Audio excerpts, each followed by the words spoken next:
প্রথম আমি বিটিভির মধ্যে টেস্ট করেছি ডাবলিটা, এবার আমাকে আন্তর্জাতিকভাবে স্বীকৃতি দেওয়া হয়েছে যে ফারুকের ডাবলি বেস্ট বাংলাদেশের মধ্যে। চকের থেকে না কিনলে তারা বকে, আর চকে যে না আহে সে হলো ঠকে।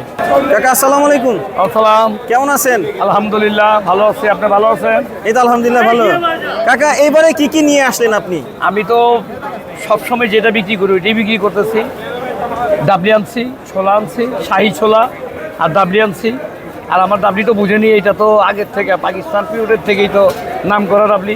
আর ছোলার মধ্যে হলো আমার ছোট ভাই কালু মিয়া, ওরই ছোলা, এটা ও খুব বিখ্যাত। আমরা চকবাজারে দুজনই বিখ্যাত। কালুর ছোলা, কালুর ছোলা, আমার ভাই কথা বলতেছে কালুর ছোলা, আর হলো ফালু মিয়ার ডাবলি কথা বলে। আচ্ছা। যেমন আমার বাবা ফালু মিয়া, ফালু মিয়ার থেকে আমি হলাম ফারুক মিয়া। কালু মিয়া আপনার ভাই? কালু মিয়া আমার ছোট ভাই। সোলার প্রাইস কত? এটা এখন বিক্রি করতেছি আমরা হলো 300 টাকা কেজি। 300 টাকা? গত বছর বিক্রি করছিল আপনার 240 টাকা, 60 টাকা বাড়ছে। কাকা ছোলার দাম তো মার্কেটে কম, কিন্তু এত বেশি কেন? এটা কারণ হলো আমাদের গ্যাস নাই, আমরা এলপি দিয়ে পাকাইতে হয়।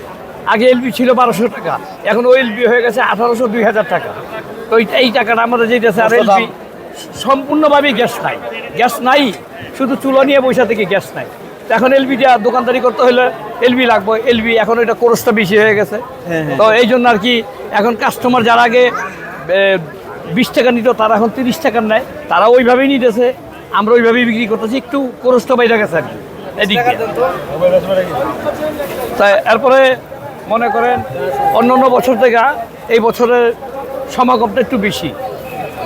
আমার যতটুকু মনে হইতেছে কাস্টমার বেশি। স্বাধীনের পর থেকে বলতেছি, মানে একটু সমাগমটা বেশি হয়েছে।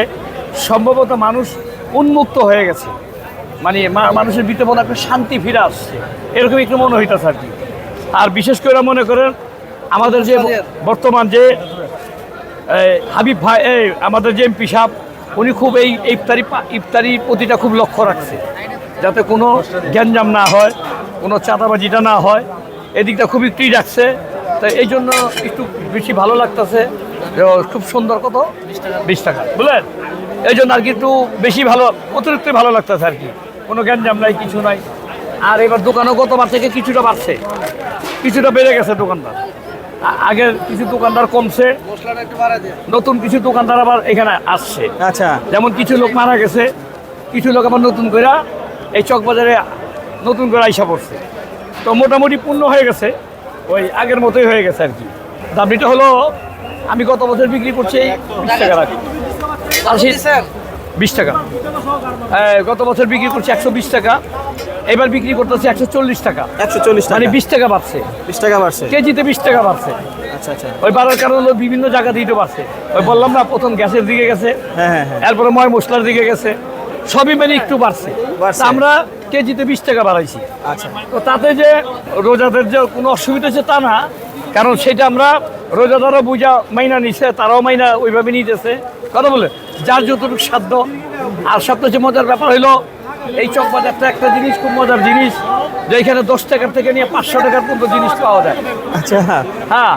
আর আমার মনে হয় না এশিয়া মহাদেশের মধ্যে এরকম একটা ইফতার পার্টি আমার জানা মতো আমি দেখি নাই। যেহেতু আমি ভারত কয়েক দেশে আমি ঘুরছি, এরকম ইফতার পার্টি দেখিনি। এখানে সব ধরনের লোক আইতে পারে, সব ধরনের লোক কিনতে পারে, গরিব দুঃখী সবাই কিনতে পারে, 10 টাকার থেকে নিয়ে আরম্ভ 1000 টাকার পর্যন্ত। আর এখানে সবচেয়ে বড় কথা হলো মিলন মেলার মধ্যে একটা পরিণত হয়। এই রোজার একটা মাস, সবাই আশা করে রোজাটা কবে আসবে, চকবাজারে খাবার কবে খাবে, এই একটা আশায় থাকে কথা বলেন। আচ্ছা। আর বিশেষ করে ঘরের যে মেয়ে ছিল, ওয়াইফ, যার পরিবার, তারা বলে চকের থেকে কিছু কিনে আইনো, আর চকের থেকে না কিনলে তারা বকে, আর চকে যে না আহে সে হলো ঠকে। আপনি বলছিলেন এর আগে যে আপনার এই ডাবলি খাওয়ার জন্য সিনেমার মানে মিডিয়ার লোকজন আসে। অবশ্যই। এই যতগুলো বাংলাদেশের চ্যানেল আছে, প্রায় চ্যানেলই আমি স্বাগতম জানাই। তারা এখানে এসে ভিডিও করে, তারা খাওয়ার চেষ্টা করে। এবার আমি প্রথম ইয়ের মধ্যে আসছি, সময় চ্যানেলের মধ্যে আসছি, মাই টিভির মধ্যে আসছি, বিটিভিতে আসছি। এবার আমার প্রথম আমি বিটিভির মধ্যে টেস্ট করেছি ডাবলিটা, যে এবার আমাকে আন্তর্জাতিকভাবে আমাকে স্বীকৃতি দেওয়া হয়েছে যে ফারুকের ডাবলি বেস্ট বাংলাদেশের মধ্যে। এবং আমি এটা শুধু বাংলাদেশ বলি না, আমি ইউরোপে বলি, যদি কেউ চ্যালেঞ্জের মোকাবেলা করে আমি চ্যালেঞ্জের মোকাবেলার জন্য প্রস্তুত। যেই কোনো জায়গায় ডাকবে উনি ঘুমনি বানাইবে, আমি ঘুমনি দিব, ইনশাল্লাহ আমি ফার্স্ট হবো। গত বছর আগের বছর ফেরদৌস সাহেব আসছে, গত বছর ফেরদৌস সাহেব আনি, এবার আমরা অপেক্ষা আছি, দেখি কোন নায়ক নায়িকা কোনখান থেকে আসে। যখন আমরা এমপি সাহেবকে দেখছি, হাবিবুর রহমান হাবিব, উনি নিজে আসছে।